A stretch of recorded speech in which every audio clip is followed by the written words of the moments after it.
This is the Motocaddy ME Remote Trolley, and it's Motocaddy's entry-level remote control trolley. But that doesn't necessarily make it cheap, and I should know because I bought this one with my own money. Now, the 2025 model is around £900, and the brand new 2026 model is around £1,000. So this is going to be my completely honest review. I'm going to share what you need to know, both the good and the bad. If you're looking for a brand new remote control trolley, then the ME is one of the most cost-effective ways of getting one. Now, there's a lot to like with this trolley, especially from a practical standpoint, but let's start with what it's actually like to use as a remote control trolley out on the golf course. Where is it? There it is. So in terms of controlling it, it really is nice and simple. The remote is about as straightforward as you can get, and it's lightweight and easy to hold. Now, it does actually move along at a fair old clip. So if you want to send it away to the next green or something like that, or if you want it to catch you up, it's nice and easy. You can press reverse, and it does a slow reverse too. And you can easily slow the trolley down so you can match your walking speed as you're going along the fairway. And when you're using a remote control electric trolley, this is the kind of environment where it really kind of frees you up. You've got a nice wide fairway, got no hazards really to worry about. You're not having to maneuver the trolley in and out tight spaces. But when you do want to actually maneuver the trolley, it really does have quite a slow turning circle. So look, if I switch the camera around here, if I kind of spin it around there, it's pretty slow. Now, that can be a positive or a negative. In a negative standpoint, the reason why I think it's maybe not ideal is that when you actually then turn the trolley, can you see, it really slows down to do the turn, and then it carries on again in its straight line direction. I've tried quite a few remote control trolleys recently, and although a lot of them do tend to slow down a bit because it makes it easier to control when you're turning it, this one seems to slow down the most when you're turning. And when you do need to really control the trolley manually rather than with a remote control, then you've easily got the pretty standard dial here where you can speed it up and slow it down, and then you tap it in the middle to start and stop the trolley. Now, because this is the basic entry-level model, you don't have the screen telling you how fast your trolley is set at, but because it's a remote control trolley, I don't think that really matters all that much because, well, you're probably not going to be using it in this mode all that much, but it just means that it's nice and easy to maneuver in the tight spaces when you don't want to drop it in a ditch. Now, out on the course, I've got to be honest, it's not the best at going completely straight over long distances. It does have a tendency to get a little bit wayward, so you have to just correct it every now and again. And for some reason, my trolley has definitely picked up a tendency to veer more to the right than anywhere else. Now, I'm pretty sure I can actually adjust the setting on the front wheels to hopefully help correct that. Now, overall, I'm really quite happy with the actual build quality of this trolley. Despite the fact that this is their entry-level model, it doesn't really feel like it. The handles have got their usual Motocaddy feeling, and the actual chassis itself, it looks good, it feels good quality, it's got all those little design features that you come to expect with a Motocaddy. So in that area, I don't think you're going to be disappointed at all. Now, an absolutely key feature with this remote control is the fact that it's got a power button. And the reason why that is because it doubles up as a lock button. So you turn the remote control off and then put it in your pocket. I can't stress how important it is to remember to do that, because the amount of times when I've used remote control electric trolleys, I've put the remote control in my pocket with it still connected to the trolley, I've done my putting, I've rummaged around, I've turned around, and the trolley's heading off to the next tee or a bunker, or at one time it was heading straight for a ditch. So I really recommend getting in the habit of just turning the remote control off and putting it in your pocket.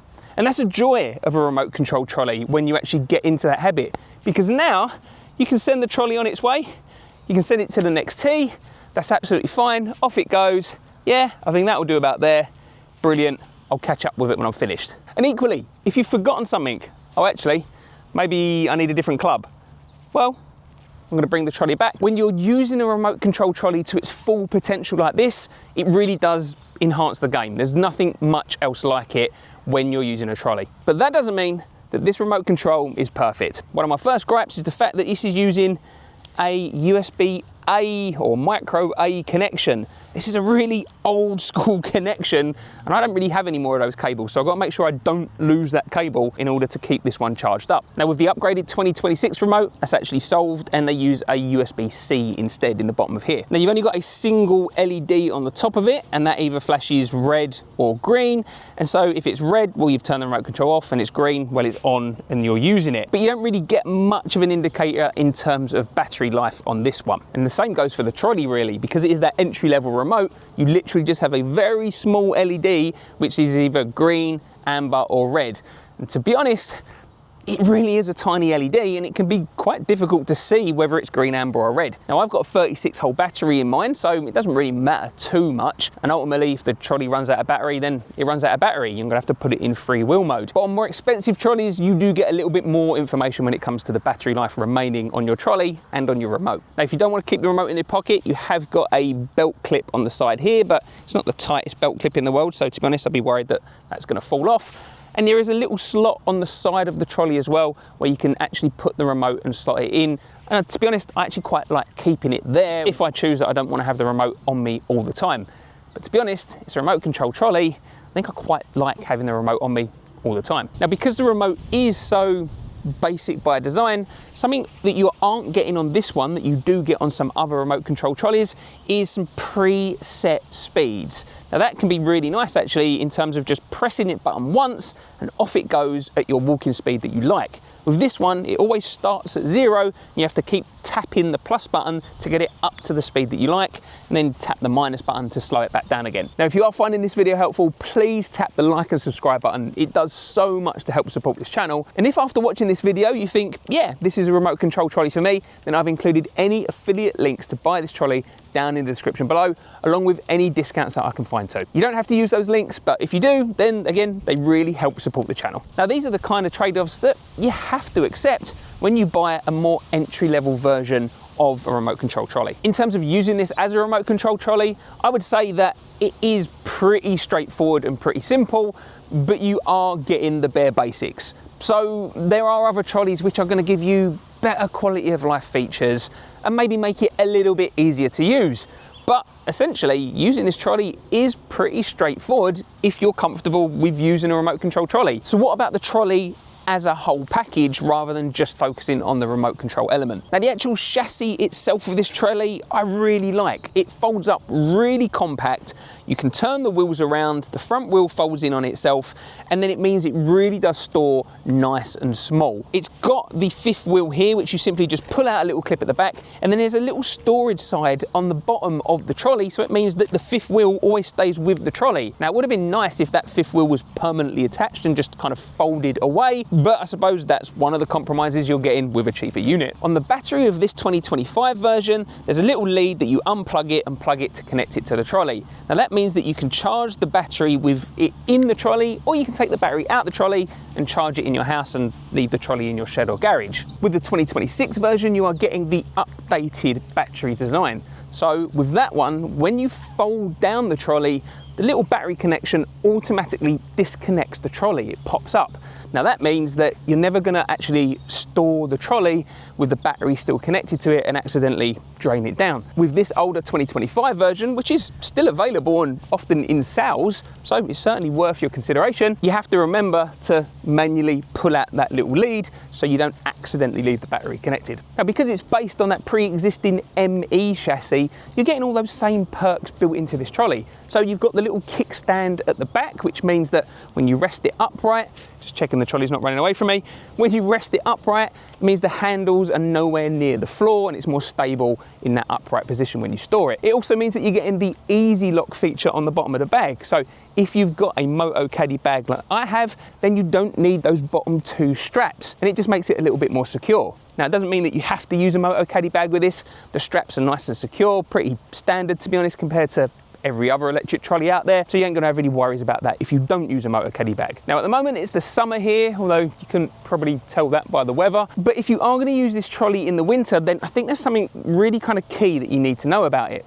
Now the trolley is compatible with their winter wheels. So that's what I like to do. I like to buy them separately for around £80, and when it's winter, I just take these wheels off and put the winter wheels on. However, the remote control features of the trolley, as well as the downhill control features, are not compatible with the winter wheels, which is why it's taken me a little while to get this review out, because I bought this trolley in the winter and then I couldn't actually use the remote control because it wasn't really working properly. So that's something important to note with this one. If you're at a course where you have to use those winter wheels in the winter, then you're gonna have to use the actual normal handset and use it like a regular trolley. There are other remote control trolleys on the market, I'm thinking like the Stewart trolleys off the top of my head, that don't have that limitation.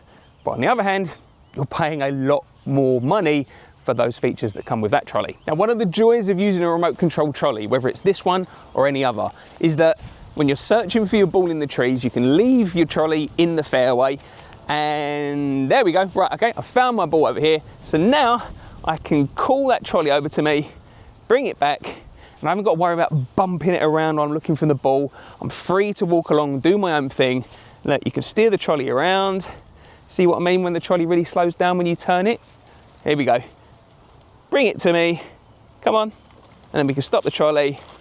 Happy days. Having a remote control trolley can make golf a lot more relaxing. There are certain circumstances where it doesn't make golf more relaxing. When you're trying to weave it in and out your friends, or you accidentally leave it on in your pocket and you run it into a bunker. So when it comes to a remote control trolley, you kind of have to take the rough with the smooth.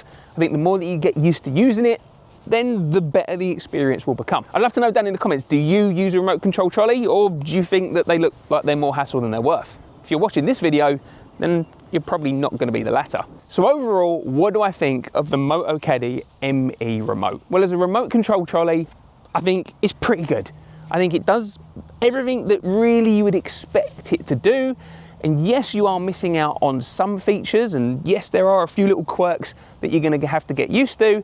But on the other hand, it's an entry-level trolley, so you can't expect the world. If it was giving you absolutely everything, I would be giving this a complete, absolute, glowing, amazing review. But I'm giving it a fair, honest one, I think. If you're in the market for an electric trolley and around £1,000 is about your budget, then this is absolutely worth considering, so long as you're happy with all the things that I've showed you in this video. Now, interestingly, there is a new competitor to the market, the Navi Birdie 3, which retails for £800, and that's got its own quirks with it. In some ways, I can definitely see that it's got some additional features over the ME, and in other ways, it's definitely got some quirks that you might actually prefer the ME. So once I've finished my full review of that trolley, I'll include my link to it at the end of this video, and I've included a summary of the complete electric trolley market in this video right here. I hope you found this video helpful, and if you have, tap the like and subscribe buttons, and I'll catch you in the next one.